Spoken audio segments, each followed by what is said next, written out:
Hello everyone, here with Flexibility Day. It's crazy because that's 100% what we've been doing this entire time, is really focusing in on flexibility and what's happened and how things are changing and how we have to live in this new environment. But before we jump into that, let's just review real quick. Again, sticking to the 10-24-7-10 rule. So last week we spoke about the habits of an excellent learner, which is prepare, get in state, prime your mind, do the one thing, and make it stick. Continuing to review. So if we haven't continued to do that in our own daily life, make sure that we're implementing that. So the first study skill is to make sure that, again, our space is 100% set up for what we need. If it's not working, be willing to do something different to make it work. That's all about flexibility. Be willing to do things differently.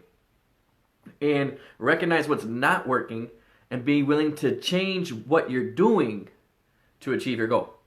So today is all about flexibility. Last week, again, review the habits of an excellent learner, and then we went into the key of integrity. I'm bringing integrity back into today because when you're willing to do things differently and change for change's sake isn't worth it. But if you're going to change to make sure you can still achieve your outcome while holding the integrity of what you're doing and what you wanted to accomplish, that's key. And that's what we're talking about today in the key of flexibility.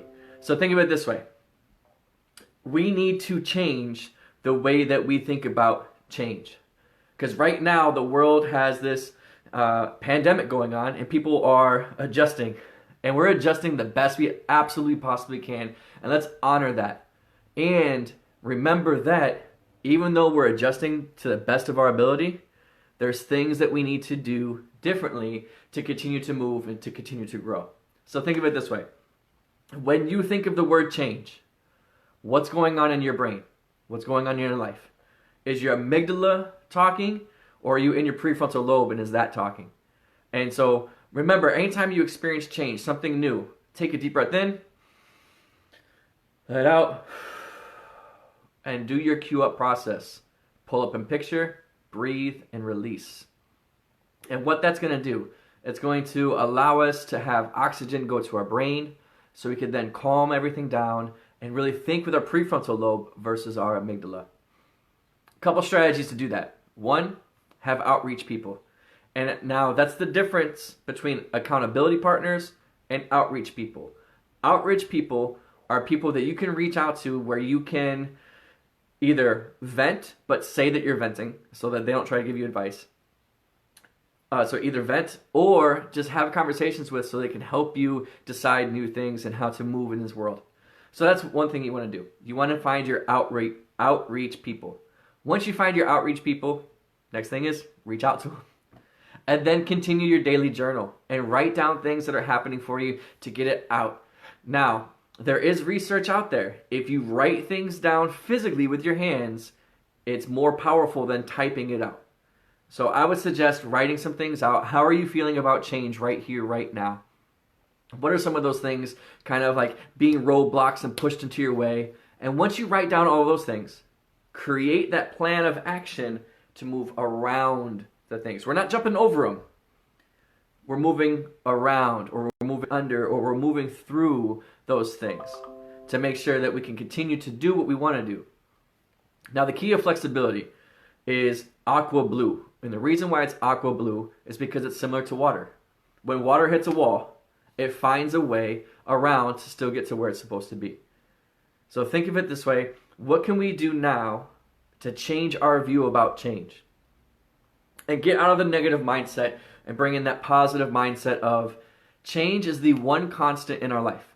It's always going to be there. Change will always be here. How we choose to respond to change, that can change. So bringing it down, we'll have the link to the flexibility refresher below. And it talks 100% about that change cycle and everything that you need to do. So I'm not going to go into it here, but review that refresher that's down below. The other thing is, going back to failure leads to success, now is the time to create and openly create. Create in the biggest and best ways you possibly can. I remember when I was coaching soccer, I was telling my goalies, I said, fail big. Like, if you're going to fail, if you're going to make a huge mistake. Because what you're going to do is you're going to learn from that. With flexibility, change, but change big. But stay aligned with your integrity. So something that we've done, we created a QO Mentors program. That QO Mentors program is a huge change. But the integrity of the program is still the same as the integrity that we have at SuperCamp. We want to make sure that those are aligned. So how does that align to work? How does it align to homework? How does it align to anything that we're doing right now? And the thing is, it aligns to how you're studying. So what are the current study practices that you have? Remember, face-to-face interaction and e-learning are two different things, and they have to be looked at as two different things. We can't go into e-learning with the mindset of a face-to-face instruction, because that's not how it works. You're missing key elements and advantages of e-learning if you go in trying to learn the same way that you were learning in school. Let me just talk to my friends. Let me raise my hand every single time I have a question for my teacher. Let me just figure out all those things and be able to have that live interaction.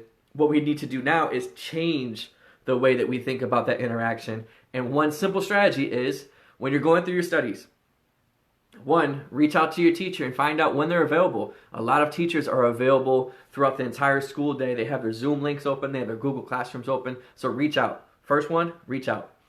Second, if you cannot reach out right away, write down a list of all of your questions that you have. So as you're going through your problems, through your information, any question that comes up, write it out.